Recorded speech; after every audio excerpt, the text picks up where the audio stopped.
everyone, and welcome back to Akshata's recipes. Thank you so much for being here today. So today's recipes are some of my real favorite recipes. So this is Masale Bhat and tomato Saar, and both these recipes have been shared by my sister-in-law Netra Joshi. Thank you so much, Netra. These recipes were so delicious that it's going to be one of my, or I have like my top 10 recipes that I love, and this is among them. It's super simple to make, like you'll see in the recipe in the video, and you'll want to make it all the time. It's super delicious. It's like, when you go for the typical Maharashtrian weddings, the masale bhat that they serve there, this is exactly the same taste.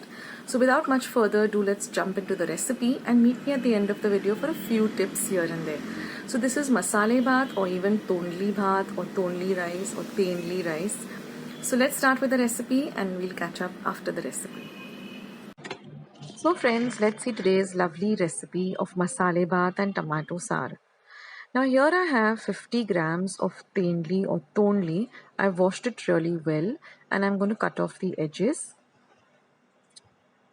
Once all the edges are cut off, we're going to slice it really thin in this manner, like this.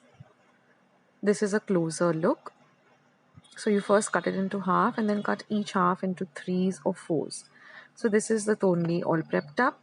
Now we are also going to be requiring about 10 to 12 cashew nuts. This is 2 teaspoons of goda masala or kala masala. 5 to 7 fresh curry leaves. 1 teaspoon each of sugar and 1 teaspoon of jaggery or jaggery or gur.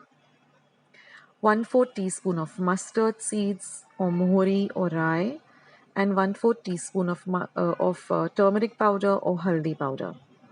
Now here I've taken half a cup of basmati rice, washed it really well and soaked it in 1 cup of water for about 10 minutes. Now we are also going to be requiring 2 teaspoons of cumin seeds or jeera,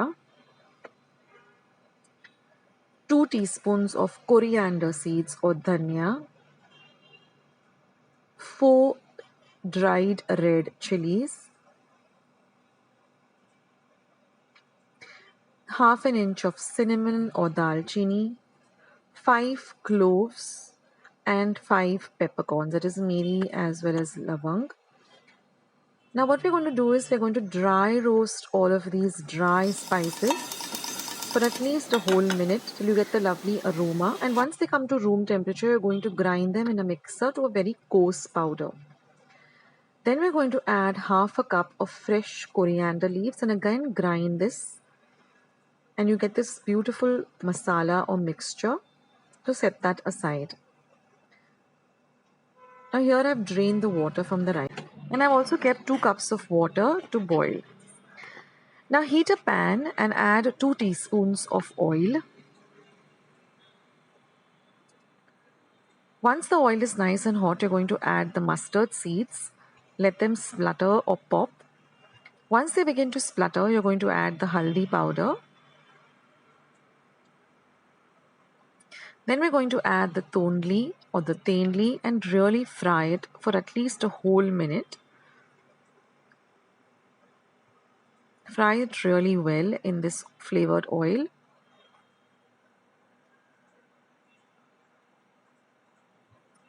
Next, we're going to be adding the curry leaves, and we're going to fry the curry leaves also in this oil. Next, we're going to add the cashew nuts and fry the cashew nuts in the oil as well. Now I've drained all the water from the rice like I showed you, so now I'm going to add this basmati rice. It's best to use basmati rice for masale bhat. It just, elevates it to another level and it tastes really good with basmati rice. And now fry the rice also for at least half a minute in this oil. This is also very important. Fry it really well. And now the water, as you can see, is started to boil.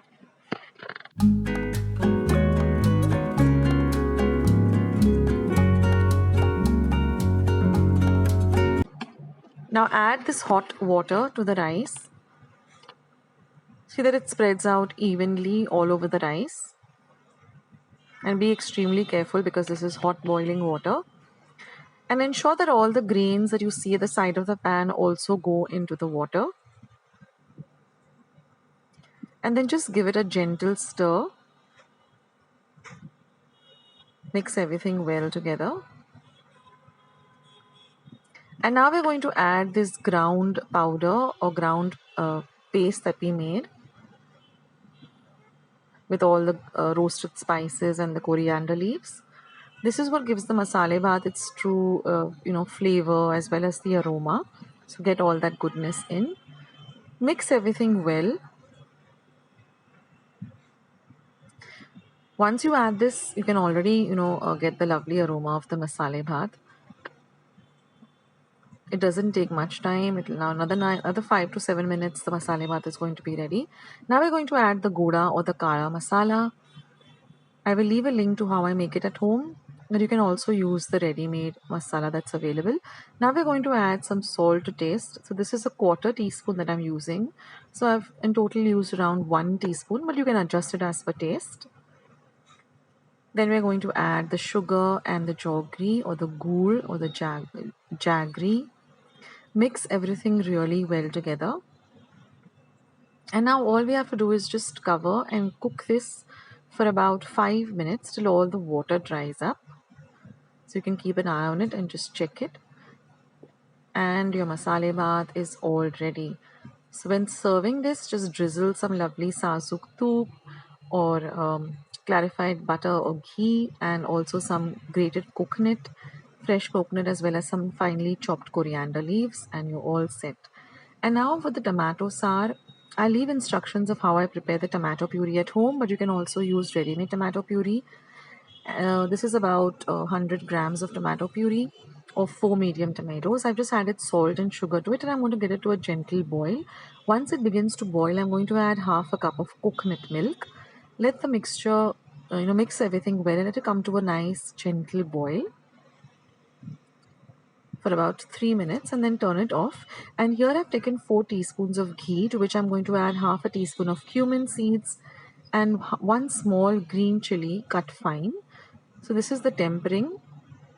We're going to add this fodni or tadka or tempering to our saar, and that's it.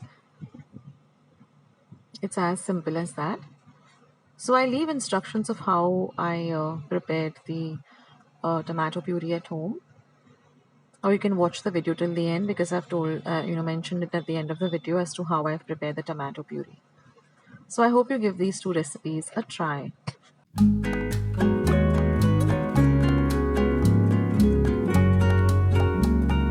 Friends, didn't it look really delicious? I loved it, my family loved it, and it goes just super. It's just like a marriage in heaven when you put tomato saar and masale bhat together. So now for a few tips to get the recipe perfect. So first of all, I'm using Tendli. I've just used about 50 grams of Tendli.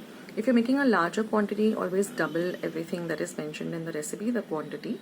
Now you have to slice the Tendli really thin, take off the tips and slice them really thin. And you've got to fry the Tendli a little bit also well, so it becomes a little bit crunchy and remains a little soft too. Now you can also add other vegetables. You can add thinly sliced potato, you can add matar or green peas, you can add green vatani, which is the dried vatani, the green vatani. You just have to soak it for about say an hour or so, and then add it to this recipe. But see that it's cooked really well, or you can boil it separately till it's nicely cooked and then add it to the masale bhat. So this is the recipe. Also, like Netra said, you can make this vatan or this the paste, the coarse paste, and keep it in your refrigerator. So that makes work even more easier. Now for the tomato saar, what I did is I took 4 medium-sized tomatoes, washed them really well, and then I put them into my pressure pan, into a smaller vessel with water in it, and then I cooked it for 1 whistle on high and simmered it for 5 minutes. Let the pressure pan cool completely before I opened it. Then I let the tomatoes cool completely. Then I just took off the peel cut off the edges, and then I just put them into my blender or mixer jar, made it into a very fine puree, and then ran it through a sieve or a sift, so that to get rid of all the seeds, the pips, and all the extra stuff. So you get this very smooth kind of puree. So that's it, guys. And of course, if you don't want to go through the cumbersome process of making the tomato puree, you can always use ready-made puree, but there's really a different taste of fresh tomato puree. So these are a few tips about the recipe. I hope you do give this recipe a try. If you've never tasted masale bhat or Tendli bhat and tomato saad, then I suggest that you make it. It's amazing. Now for goda masala, I will leave a link of how I prepare my goda masala at home. It's my mother-in-law's recipe and it's super simple. And I always make a big batch of it and keep it at hand. Otherwise, you can also use the ready-made one. Most of the general stores have it as goda masala or kala masala, and this adds also a beautiful flavor to the dish. So guys, thank you so much for watching. Do go and check out all my other recipes on my channel. Thank you so much for watching my videos and supporting Akshata's recipes for the same. And do share my recipes with family and friends, and I'll catch you soon, sooner than you think, in my next video with another recipe or a vlog. This is Akshata signing off. Take care, guys. Be kind to one another, and I'll see you soon.